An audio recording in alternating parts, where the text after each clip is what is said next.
Greg Garrett is Professor of English at Baylor University and serves as theologian in residence at the American Cathedral in Paris.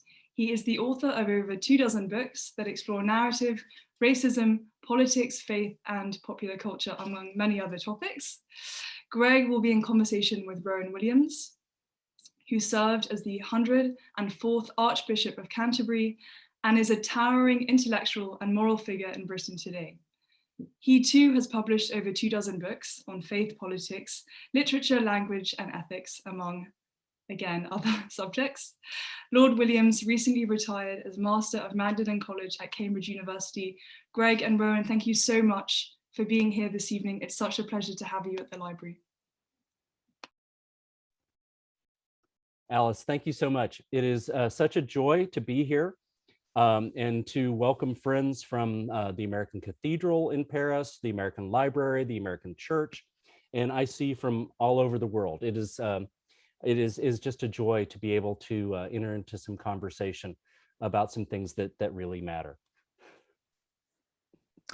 It's a great delight to be with you, Greg, and to be with all the other guests. And I hope that as the evening unfolds, something of the conversation we've been having over the last few years, something of the conversation reflected in the book, will draw in people to the things that we most care about. So we were talking beforehand about setting the scene and doing the previously on the West Wing bit. And I think, Greg, you were going to say a bit about how all this started. Well, what we were asking people to do is to walk into a decade plus long conversation. And so that previously on the West Wing, previously on LA Law, previously on Mrs. Maisel kind of conversation. I thought it would be really lovely to sort of introduce our friendship and the cast of characters and to say a tiny bit about the book.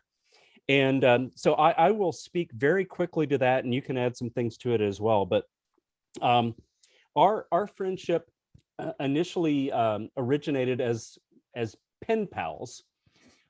Because you had read my book about depression and faith and written to me, and we had arranged to have a conversation in Lambeth Palace, which is the residence of the Archbishop of Canterbury.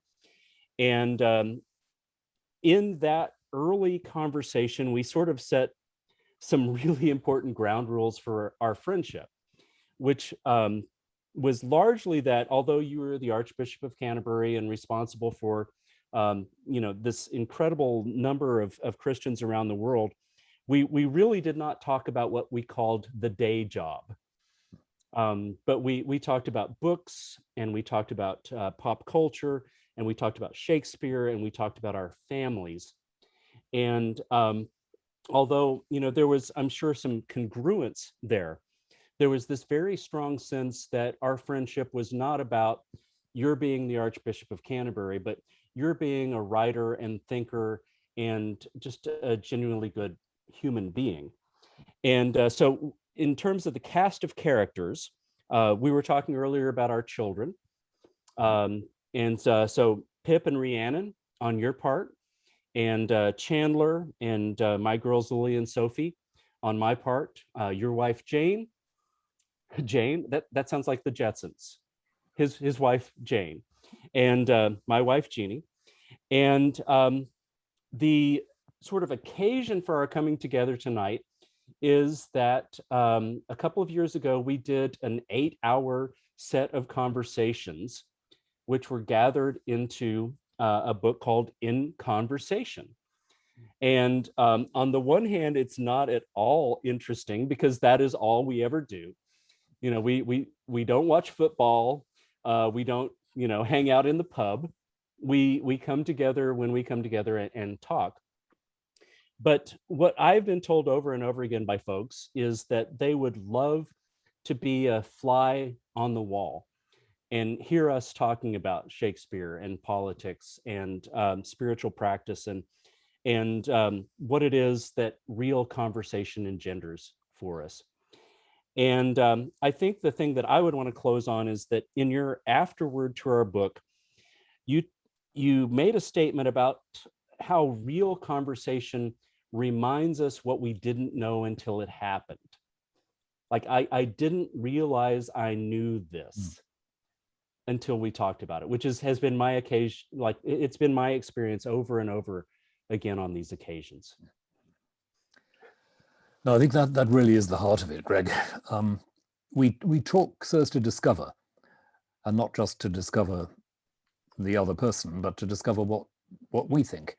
I was actually talking to somebody earlier today about the strange way in which sometimes we're encouraged to look inside ourselves for the answer to things. And I see what that's about. But actually, what's inside ourselves is already generated by the encounters we have with others. It's fed and it's nourished by the encounters we have with others. And it's about learning. And I don't just learn by looking inside, I learn by listening outside. Mm-hmm. So I think that's why conversation is so significant.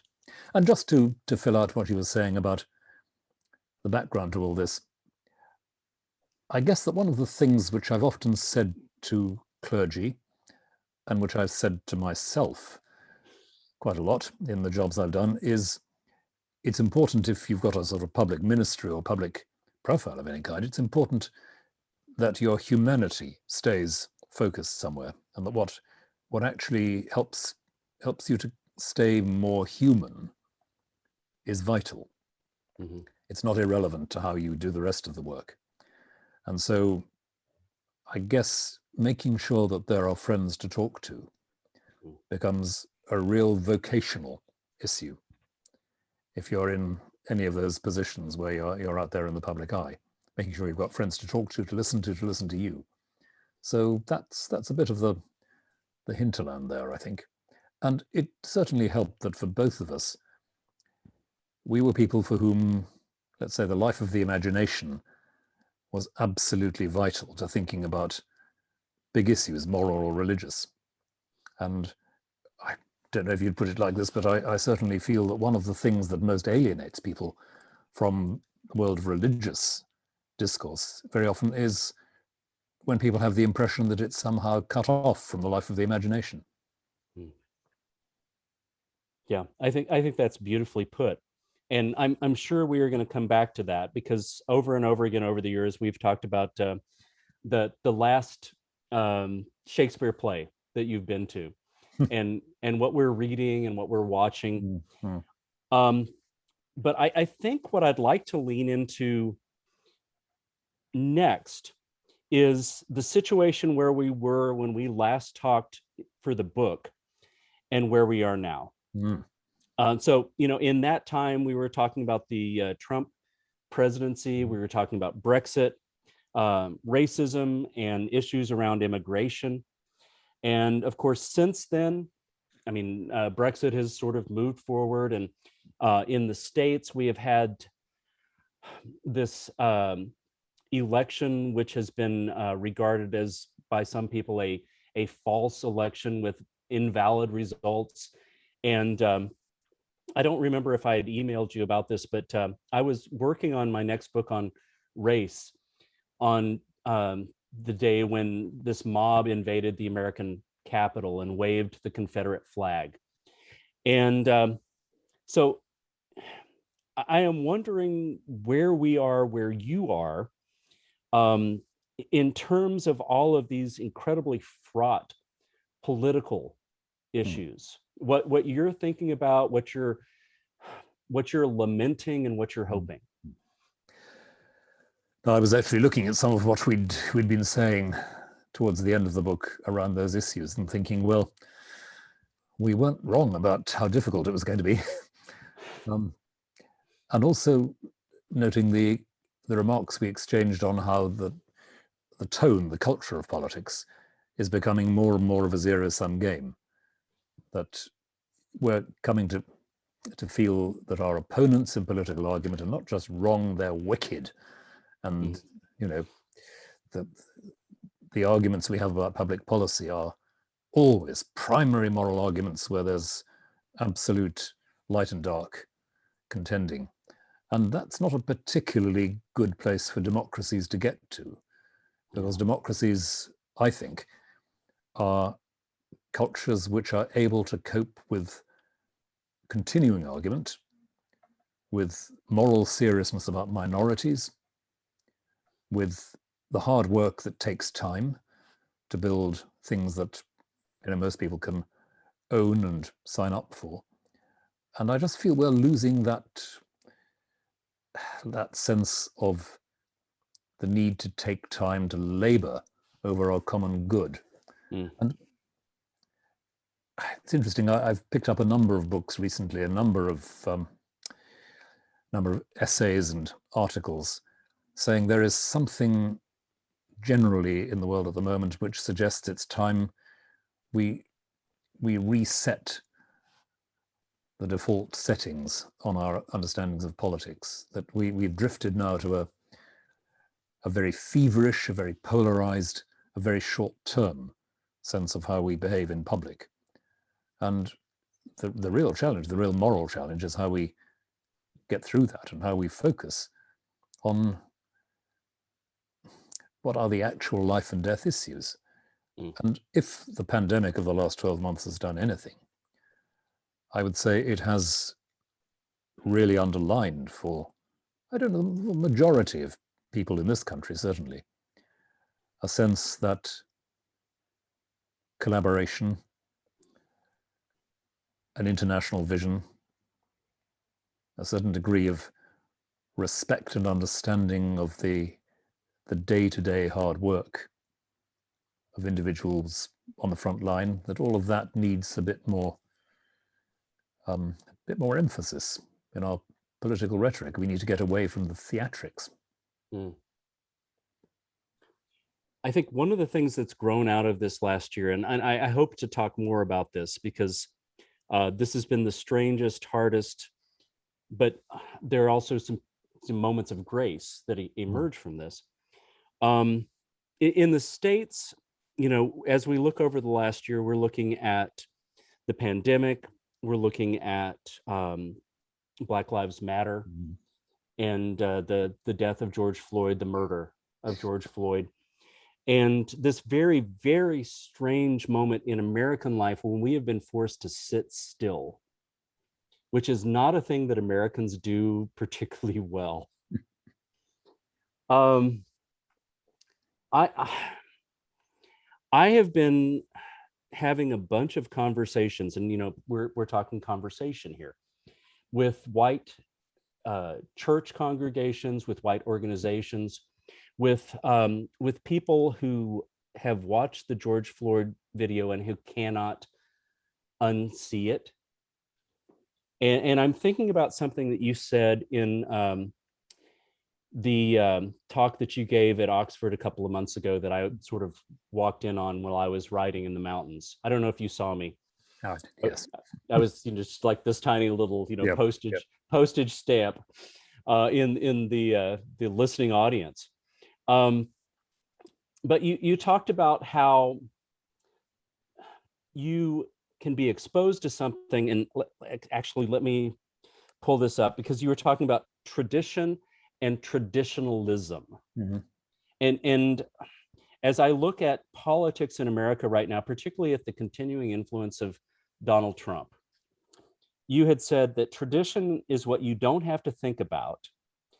Traditionalism is an option you choose after you've thought about it. And so what I've been saying a lot about the George Floyd video is that if you choose to unsee it, that is a very conscious and very meaningful choice. And it's a very real moral choice. No, that's exactly it, I think. And yeah, I guess, and you know more about this than I, because you've been writing so much about it, but in the last year, the way in which the race issue has come up in the context of the pandemic, I think we ought to be making rather more connections than perhaps we do, because people notice anecdotally that whether it's in the international setting or within a country, the burden of pandemic, the burden of loss and risk and jeopardy falls disproportionately on some parts of the population. Now, are we totally resistant to asking the question, why does that happen? Because it's not just a fact of nature, it's a fact of history. And to make the decision to look, I think that's so crucial. And I've just been looking at a new novel, which I've got an advanced copy by Jason Mott, called Hell of a Book. It's about a novelist. It's a brilliant novel, and one of the recurrent themes in that is a young, very young black child saying repeatedly to the narrator, "I just want to be seen." And the energy and the poignancy of the book is how very difficult it is to turn your eyes to see. And as you say, it becomes a matter of decision to opt for a certain worldview or not to decide what you will and won't admit. This is where I think the spiritual dimension of politics really does challenge us. To be a believing person, active in public life, active in social and political life, you need, I think, always to ask yourself, what am I failing to see? Where can I find the help that will make me see more clearly and therefore choose more justly? How do I see justly? And that's something I've been exploring a bit, as I think you know, in another book called Justice and Love, which is conversations with an Australian philosopher. And it turns on this idea of justice as seeing what's there, seeing fairly, justly, completely, as best we can. So I think that there is perhaps an awareness, which maybe wasn't there 12 months ago for a lot of people, that there are some very large questions about what we're refusing to see looming up. And just finally on that, I can sort of understand why people resist this and people get very irritated about reopening historical questions, revising historical judgments, and even relocating historical statues. But I want to say this is not about cancelling anything. It's not about blotting out bits of our history. On the contrary, it's throwing the light on more of our history. Yeah. And to understand ourselves and therefore to act intelligently and compassionately, we need that wider knowledge, not about narrowing, but about broadening. I have discovered that I'm using the verb excavate a lot in response to this and sort of holding things up to the light. Yeah. And I love that you brought out this thing about monuments. I'm going off to write on the next chapter on the white racist mythologies book next week. And then when I come back, I have got a conversation with one of the ancestors of Robert E. Lee, the Confederate general. And this is a person who is in ministry who has said, yes, you should absolutely take down the statues of my ancestor. Because that is a very powerful sense of the mythology in this country. I don't think we have ever talked about this, but I grew up in the Deep South. And I have had 2 fist fights in my life as I close in on age 60. And one of them was in 3rd grade when my best friend, for reasons still unknown to me, called me a damn Yankee. And so the powerful sense of racial mythologies, and it's true in our country, it's true in your country, it's true in France. We have these mythologies and these stories and these narratives that shape the way we think about things, and we don't always understand that they have shaped the way we think about things. And that actually leads back to the conversation that you had with us at Oxford about culture. This idea that we are building, and I don't want to misrepresent what you said, but in America, we have these things called gated communities, which are like we live inside this gated community, and all of us look alike and think alike and believe alike. And so here is my question as we kind of move into some other stuff. You and I both feel very powerfully that it is both possible and necessary to have conversation across these divides. And, you know, you and I are, I mean, on one hand, we are similar in that we look a little bit alike and we believe a little bit alike, but like you are in Wales and I am in Austin, Texas. And there are some divides there. How does conversation work, and how can we make conversation work so that we can reach across these divides and find our shared space? Yeah, and for me, it is very much about what we were talking about right at the start. That is, we come to life in conversation, quite literally.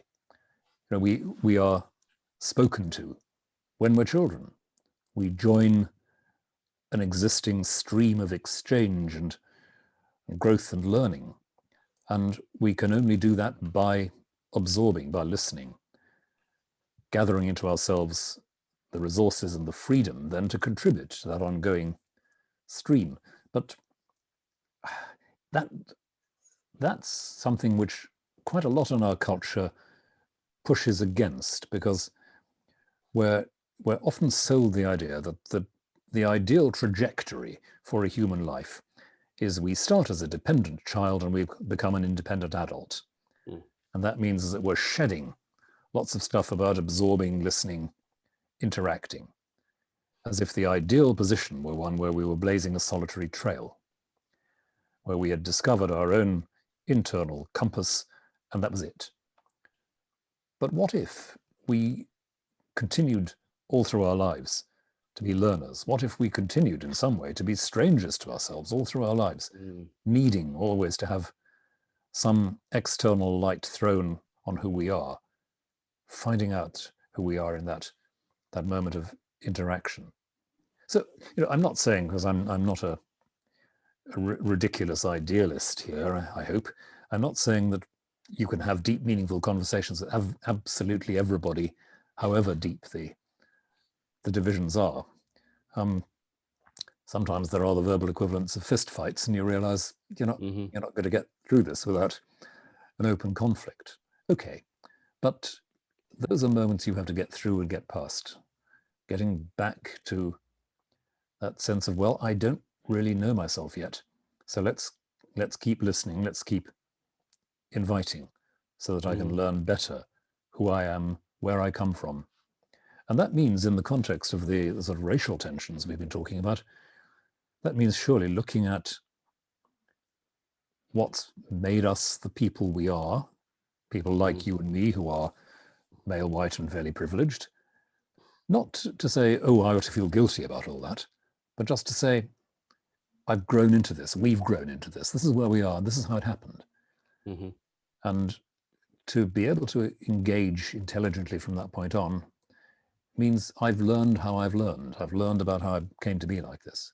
I suspect it works also in a more obviously religious context. Part of the energy and the importance of dialogue between Christian confessions, or indeed between the great faiths of the world, is something to do with not absolutely taking for granted, understanding that I've come to be like this. Again, it doesn't mean I deny or undermine or criticize my identity, just that I learn how my identity has been shaped, and so how I can speak more honestly from the midst of it, if that makes some sort of sense. Well, the power of mythology is that it shapes us in ways that we're not always conscious of. That's right. So when I think about my fist fight with my best friend on the playground underneath the monkey bars, what we were responding to was the lost cause mythology in America. The idea that in America there was this there was this great moral light that went out of the world when the chivalric Southern slave holding civilization departed.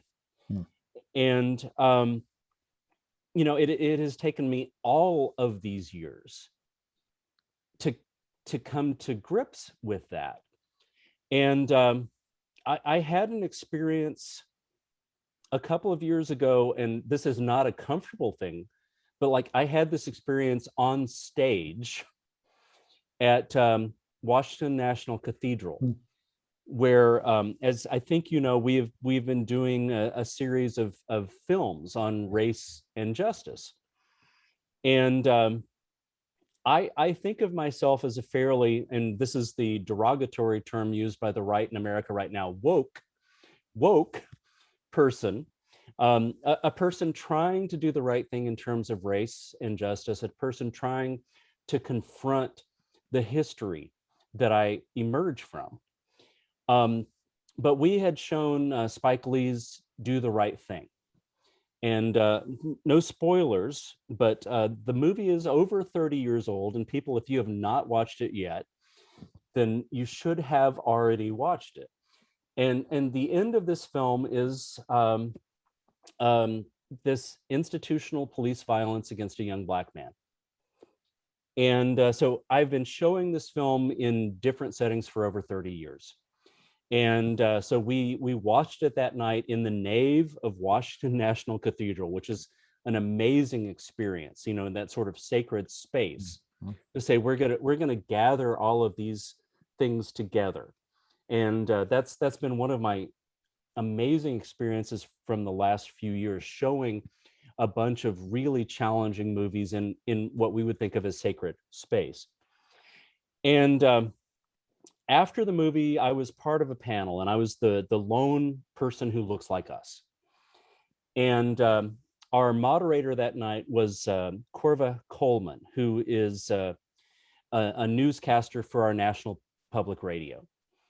And because she is a great moderator, she called on me and she asked me to talk about my experience with law enforcement. And even though we had previewed these questions, you know, like you don't really know until you start talking where your conversation is going to go. And I grew, you know, after growing up in the Deep South, my family moved back to Oklahoma in the Midwest, where we're from. And I don't want to overstate this, but I was well known to law enforcement in my small town. And so week after week after week, I would get pulled over. And there was never a moment in my life when I felt like I was in any danger. There was never a moment in my life when I felt like I was going to be anything more than inconvenienced or embarrassed if they called my folks. And as I started talking about this on stage in front of an audience that filled the nave of the National Cathedral, I had this incredible sort of epiphanic moment, which was like, oh my God, my life has been so privileged. And then Corva Coleman turned to the person sitting next to me, Van Newkirk from the Atlantic Monthly, who I think is maybe our greatest contemporary writer on race. And she said, Van, could you tell us about your experience? And Van, as a Black man, put his hands out in front of him. And Corva said, could you tell our audience what you're doing? And he said, I am putting my hands in plain view on the steering wheel so that I do not get killed. And like, if it had not become clear during my conversation about what a privileged white teenager experiences, it became clear there.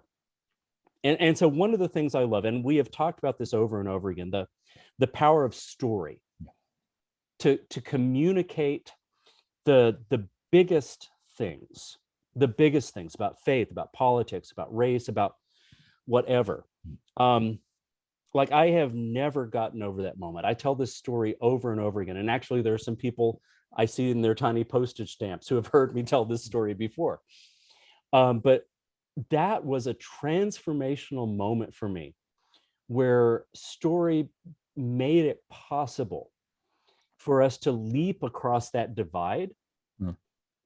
And so maybe this is a place for us to move into the conversations that we always have about what we're reading, what we're watching, what is sort of giving us life. So that could be Shakespeare. For me, I've been watching a lot of television in this long year. But I wonder, what are some of the stories that are opening up things for you that it might be useful for us to have conversation about? Well, going back a little bit to your conversation in the National Cathedral, what that immediately made me think of was an event a few months ago, where I was sharing a virtual platform with the chief executive of the charity that I chair, Christian Aid, which is the British Church's international development charity. And I've been chair of trustees of that for the last 8 years. And Amanda, our chief executive officer, is originally from Zambia.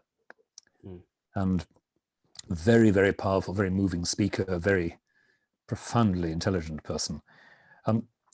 She wrote last year a short book in the middle of all the Black Lives Matter concern as it arose, which was simply called, "But Where Are You Really From?"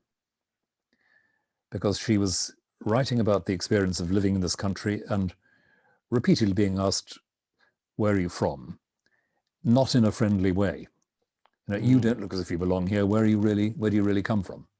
And she and I had a very interesting conversation about the different ways in which that question can be asked. Here in Wales, "Where are you from?" means, are we related? Can we find the common second cousin that is bound to be hiding in the woodpile somewhere? For Amanda, it was always the question of justify your existence, persuade me that you have a right to be here. But what I remember mostly from Amanda on that occasion when we were talking about this book in public, when it was published, was her saying, every morning I face with exhaustion, the knowledge of what the day is going to be like at some point traveling on the tube in London, at some point on a bus, at some point in the street. I can be pretty sure there will be a moment of demeaning or dehumanizing that will come my way as a Black woman. And I'm exhausted. And writing the book, which was about her experience of growing up in Zambia, but also in Britain and in Italy for a while, working in Germany for a bit. Writing that book was for her trying to spell out her own story of exhaustion. It's a very short book. It's a very, very powerful one. And all you said just resonated there. And like you, I felt listening to her, I know when I get up in the morning that whatever faces me, I don't have that kind of exhaustion, that kind of assumption of what's going to happen during the day. So that was a very strong thing. Other things that have been around, well, as I think I mentioned to you, for my sins, I'm one of the judges of the Booker Prize for fiction this year. So I'm reading novels at a rate of knots. I think I'm on number 106 of the pile of novels I've been assigned. And the frustrating thing is I can't talk much about them in this context because it's all top secret. But it's really been fascinating to see what people want to write about at the moment. And one of the things they certainly want to write about is the climate crisis. Lots about that. And another thing is actually race. And not just race in general, but minority experience of different kinds, migrant experience of different kinds. And I suppose if there's one area that I've found really has stretched me and challenged me in reading all these novels, it's the number of novels that are about migrant experience, about the minority experience in different settings, whether it's Asian American, South Asian, British, Caribbean, so many different takes on this. And that has really woven itself into another rather longer term project, which I'm seeing through with a colleague in Cambridge, who is herself originally from Calcutta. She and I put together a conference a couple of years ago called Migrant Knowledge, which was about the experience of what migrants know, what it is that people know because of their experience as migrants, but also had in it a certain set of questions about, how should I say, about knowledge itself being a migrating thing that was always shifting boundaries and crossing frontiers. And in the last year, because of her experience, because of the conference we put together, because of working on the texts from that conference, and because of all that's been going on around us, so much more has come into focus for me about what it is that migrants know and how knowledge crosses boundaries and how people bring with them into new contexts and knowledge that they perhaps can't always bring into words. And there's such a rich variety of themes there. And I also can't help but think of the fact that in the very earliest Christian literature, Christians write about themselves as migrant workers. And this word parish that we use so readily, so glibly in Christian contexts, originally meant the paroikia, which was the section of the town reserved for migrant workers.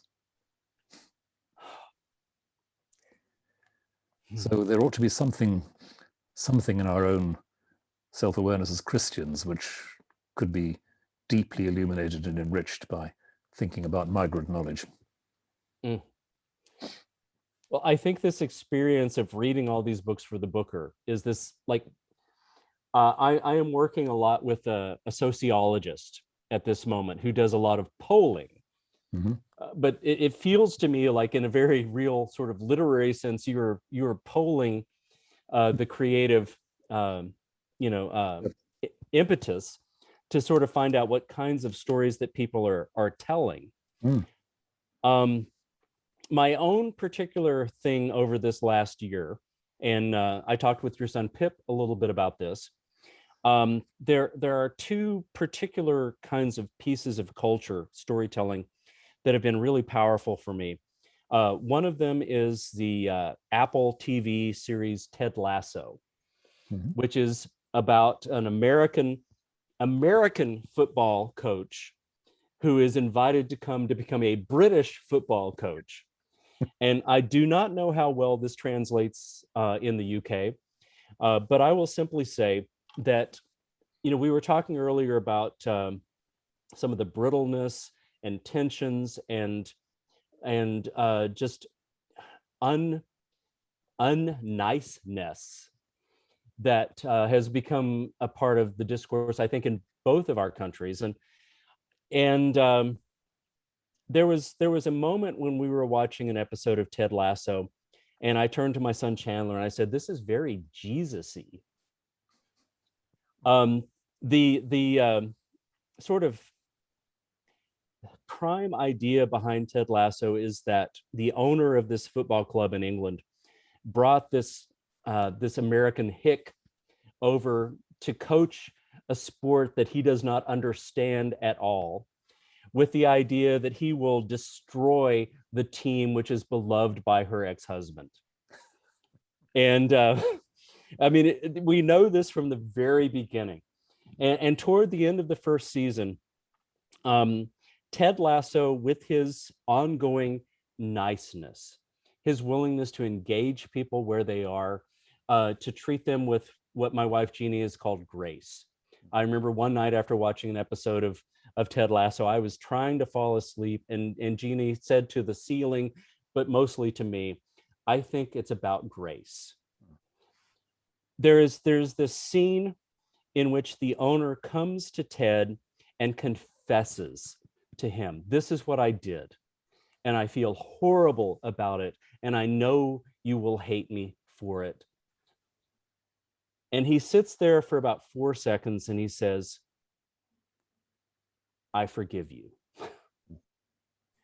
And that was an amazing moment for me. I mean, this last year has been very hard for me. It sent me back into therapy. And that is not a bad thing. So let me just say that if you need therapy, you should absolutely be in therapy. But this last year has been so challenging for me in so many ways. And the other story, because I'm not judging the bookers, which really surprised me, is that the Disney Channel has been doing these Marvel series. And WandaVision, which was this very powerful meditation on grief. And then over the last couple of months, there was this series called The Falcon and the Winter Soldier, which actually turned out to be about race in America. And the idea that a Black man might ascend to the mantle of being Captain America, you know, to wear the flag in a very real sense. And all the tensions and all the history and all the broken myths that are connected to that. And I know that Disney is the multinational conglomerate. And so I do not expect them to take on issues like this, but I was powerfully moved. And just in terms of the work that I'm doing now, incredibly grateful. There is a scene with a character who was injected with the same super soldier serum. Okay, and this is absolutely behind the scenes, you know, absolute comic geek kind of stuff that made Steve Rogers into Captain America. But this was a Black character, and he was treated very, very differently from the white Steve Rogers. And what this character says to the Falcon is, they will never allow there to be a Black Captain America, and no self-respecting Black man would want to be. And I was like, that is 400 years of race in America on a Disney program. And so I have been really grateful to all the artists, all the storytellers, all of the people who kind of took us out of ourselves and helped us to think about some of these things that are very clearly issues in both of our cultures. And I would not have expected that I would be so involved with television, but that is the history of many of us over the last year. Like, we've spent a lot of time. You were telling me about watching The West Wing. Indeed, though that's not exactly new, and it has a certain kind of, as somebody put it earlier in our conversation, certain quaintness now. But it is interesting that these themes about privilege, about inherited inequity, they've become pretty mainstream. And yes, that leads some people to make the kind of rude remarks about being woke that you mentioned earlier on. But I just don't see it as that kind of obsessional or crusading thing. I see it as a sort of steady, realistic recognition that it's simply time we noticed a few things. And if we haven't had the space and the mental space in the last 12 months to notice a few things, well, then we've missed a huge opportunity. Yeah. I said a little bit here and there in things I've written in the last year about just that at the most simple level, slowing down and noticing just has been one of the things people report in the year. And I just hope and pray we don't forget it all now. As if we suddenly say, oh, at last we can get back to our ordinary, manic, frustrating, insane pace of interaction, our normal levels of anxiety, our normal levels of ignoring things. Wouldn't it be wonderful if we could get back to that? And I just want to say, look, what's so wonderful about the state of fever and anxiety and not noticing that we want to get back to it? Why can't we think of possibly going forward to something? Because if we're talking about grace, well, there have been those moments, in spite of the tragedy, in spite of the massive burden. I think of India at the moment, and my heart breaks. But there again, there's been a sort of massive collective act of ignoring what's gone on there, a massive act of denial, violent denial. And yet, in spite of that, in this year, people have noticed some things, and I hope to God they stay noticed. And those include the world we're in. People noticing last spring in Britain that they could see the stars rather more clearly than usual. People have noticed what it's like to be a frontline health worker. People have noticed what it's like to be a carer for an aging person. People have noticed which bits of the community, as I said earlier, carry the most jeopardy and the most risk in times of disease and pressure, and so on and so on. So if I had anything to do with it, I would want there to be some major national recognition, a listing almost of the things we've noticed. Oh, that is so beautifully put. All right, Alice, I know that we need to sort of lean into some questions. Lovely. I was just, you took the words right out of my mouth. Great. So yes, I am Alice. I'm the library's programs manager. If you're just joining us, you've stumbled on a beautiful and wonderful discussion between Greg Garrett and Rowan Williams, and we're now moving to the question and answer part of the event. So if you haven't posted your question for Rowan, now is your chance to do that. Rowan, I had a question of my own to start with, and then we have two wonderful questions that we'll get to. You had talked about the consoling power of the story with Greg, and I was wondering what place you think the Christian story has in a global narrative.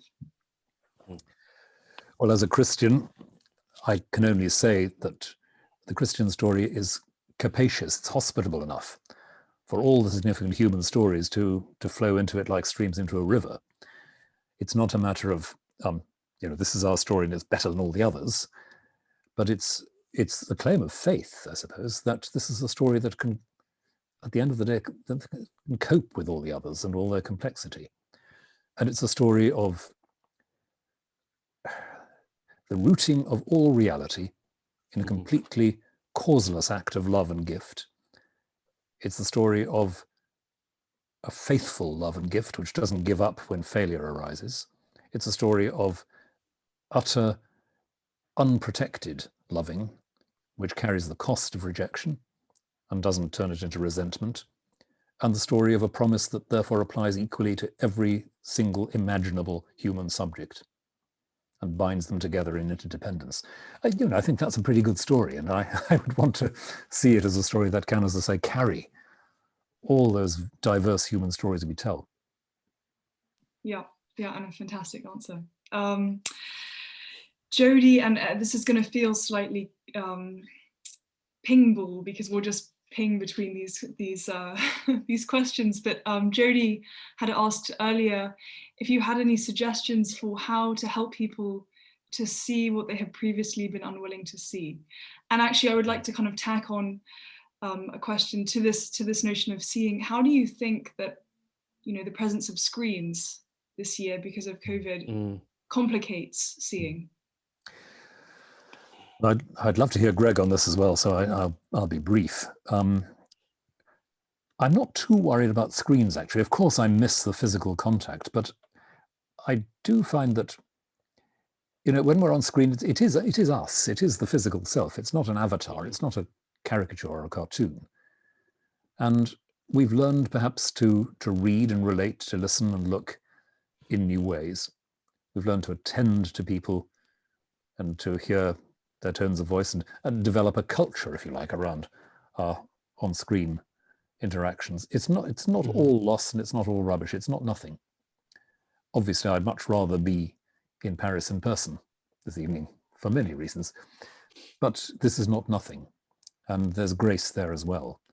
And I think in terms of how you notice, well, the disciplines of simply slowing down, breathing more deeply, walking more slowly, all of those things, those absolutely basic things, are crucial. There's a story about a 17th century woman who went up to Francis de Sales, one of the great saints of that age, and said, "Oh, Father, will you show me how to pray?" And Francis de Sales looked at her and said, "I'll start when you've learned to walk more slowly, talk more slowly, and eat more slowly." But Greg, I'm sure you've got some thoughts on that. Well, and first, let me say, Jody, thank you for that question. A part of what you're asking, I think, goes back to a conversation that I had with you and the folks at the American Church in Paris earlier about film and shared story. And one of the things that I've discovered over the last 4 or 5 years is that when we have a story in common, it begins to open up some possibilities for us for transformative seeing. And a story that I told in my book about race and film grows out of a showing of Jordan Peele's Get Out at the Washington National Cathedral. And one of the great gifts that my university, Baylor University, has given over the past few years is that they've allowed me to send some Baylor undergrads to be a part of the experience of the film weekend and the film screenings and conversations and different things connected with that. And I've always tried to choose a multicultural group of people so that they can be in conversation and sort of leaven the community that they return to. But the night that we showed Get Out, I happened to be seated next to a very white and very privileged, and I do not mean this in a dismissive sort of way, because I love her dearly, and this was a person very open to possibilities. But this Baylor co-ed, after Get Out was over, turned to me and put her hand on my shoulder, and she was weeping. I mean, like that sort of mascara smearing, ugly bawling kind of like, I cannot control the sadness that I'm feeling at this moment. And she said to me, after watching Jordan Peele's Get Out, she said, "I have never before understood the things that white people do to Black people. And now I understand." And Rowan will understand this as well, because we talk often about Shakespeare, about novels, about film and television. But these shared stories that take us into lives that are not our own give us the opportunity to learn about those lives and to react to what we learn. And what happens from that transformative, what we call in my tradition, come to Jesus moment, depends on the person having that moment. But until you have that moment, you cannot see. So like if you have been locked in your set of blinders, and I think about in New Orleans, I think about the horses, that are carrying tourists around the square. Until you break open those blinders and begin to see the entire experience of life that is there in front of us, then you can't do it. But novels and films and TV and stage plays and music, a huge part of my career as a writer has been around, as Rowan knows so well, trying to find the ways that these cultural representations can help us become the best people that we're capable of being. Rowan, I wonder, thank you, Greg. I wonder, in response to Greg's question, what is a play or a novel or a poem that for you has helped you understand the issue of race more concretely or more profoundly? That's quite a difficult one. I'm not sure I could easily put my finger on any single play or novel. I think it's probably something to do with a series of perceptions coming partly from the United States, partly from other kinds of experience, like my first encounters with travel in Asia, especially in India. And I know this is an odd and counterintuitive thing to say, but I think Greg will understand it. I've long been a great admirer of the stories of Flannery O'Connor, who is, of course, one of the great Southern writers, and somebody whose own personal attitude to race is not exactly the kind of thing to win any plaudits from the New York Times at the moment. But there's a kind of unsparing awareness of the built-in inequity, which, because she's a brilliant storyteller and a clear mind, she cannot but bear witness to. And I think she just captures that and almost without meaning to, nails it in a lot of her work.